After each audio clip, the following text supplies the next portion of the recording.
Hello everyone, my name's War of Noise because that's what this is. And within this war, one sound that's been heard throughout is starting to intensify slowly but surely, creeping in through a variety of different places like mold through the walls. I would venture to say that most people in the West are aware of the idea of hate speech and hate crimes, oftentimes enforced by legal tools classified as hate speech or hate crime laws. However, what most people are unaware of is where this idea even came from in the first place.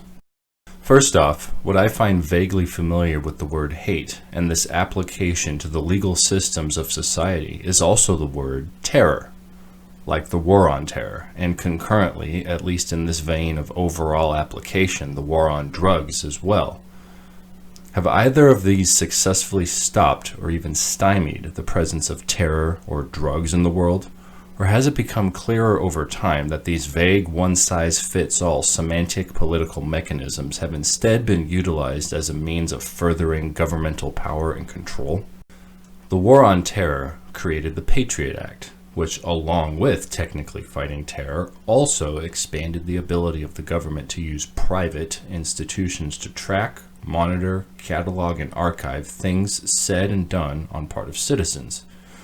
The war on drugs, really, if you ask me, simply created the demand for drugs to continue being illegal, to thus necessitate those involved with this war to keep their jobs. Yes, these are oversimplifications, and if you want to understand more about these two fights against terror and drugs, please feel free to educate yourself, as this has been done quite a bit by others already, and I would really not add anything new. I'll say this though. When you see a mention of the idea that these wars have failed, in my view they haven't. In my mind they fulfilled their intended purpose, greater security at the cost of freedoms. And with greater security comes the ever-increasing creep towards a total, overt police state. But that's just me. As for the fight against hate speech, well, the result was the creation of hate speech and hate crime laws. The war is moving from a cold to a hot one. The results thus far have been very much in line with the previous two examples: greater government control via more laws to make more punishments for more things, and a necessitation to further expand the bounds of this fight to make sure those who are fighting it are able to do so indefinitely and profitably, most notably the police. A current example to throw out there is the sudden racism is a public health crisis sentiment spreading throughout American cities like wildfire overnight. Much like declaring a war on something to activate greater legal measures, ask yourself, what does declaring something a public health crisis accomplish? I don't know. One of the many videos for another time, I suppose. But I'm getting off track here. It's time to get into where this idea of, quote, hate speech, unquote, those words in that order encapsulating that idea by that name came from specifically. Where did they come from in the first place?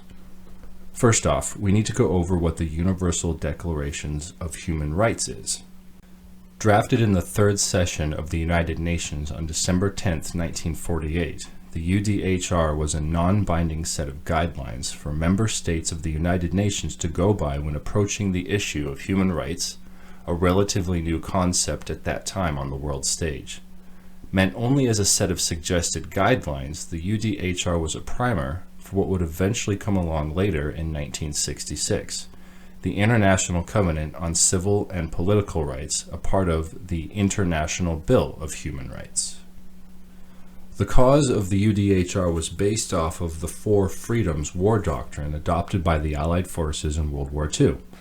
The Four Freedoms are what led to the reconstruction of the Axis countries after the Axis itself was defeated, and the eventual withdrawal of forces from conquered countries, besides Eastern Europe, of course, by the USSR, after the war was over.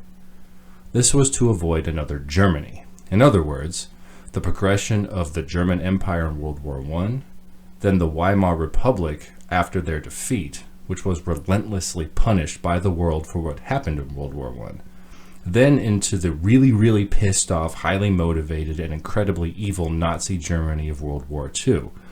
So we didn't want a repeat of that with both Germany and Japan. Instead, we helped rebuild them and make them a better place. I'd say really it worked. Speaking of the evils of Nazi Germany, once it became readily apparent what the fucking hell happened there, the world, recoiling in horror, tried to set out to make sure that did not occur again, and thus the desire for not only the United Nations was born, but a universal declaration of human rights therein. And here's where the Soviet Union and its methods of subversion step in, trying their best to manipulate the world stage to their advantage. During the drafting process, the Soviet Union was constantly trying to slip in their agenda via warping definitions and creating false dichotomies. This was specifically done in what was called Article 19 of the UDHR, which was created to guarantee freedom of opinion and expression. The drafting committee itself was comprised of 9 representatives from the countries of the US, China, Lebanon, Australia, Chile, France, and the Soviet Union, and the United Kingdom and Canada. Interestingly, the only representative for whom there is no information available here on Wikipedia is the Soviet representative. His name is Alexander Bogomolov, there we go, who I will henceforth refer to as Bologna Cocktail. As the drafting of Article 19 was occurring, Bologna Cocktail was constantly trying to amend the wording to prohibit forms of what he called intolerance. This should sound familiar. The United Kingdom did as well, however, they were much more reasonable about it and sought mostly to prohibit forms of speech that threatened national security, incite violence and disorder, and obscene publications. And even they were a bit on the fence about the obscene publications part, for as prim and proper as British society was at the time. Their basic premise was fear of allowing advocacy to violence going unchecked, but made it clear to state that these restrictions, if passed, should not be enforceable, at least by the international community. Yet, the UK even went on to say that the very restrictions they were pondering would have been counterproductive to the spirit of the bill anyways. However, Bologna Cocktail tried to insert a proposal into Article 19 that aimed to prohibit fascism. Other members stated that fascism could not necessarily be defined. Cocktail went on to state that fascism was, quote, the bloody dictatorship of the most reactionary section of capitalism and monopolies, unquote. I imagine his definition of reactionary, capitalism, and monopolies was rather vague. The only places this should not be guarded against were the people's democracies of Europe, i.e. the communist nations.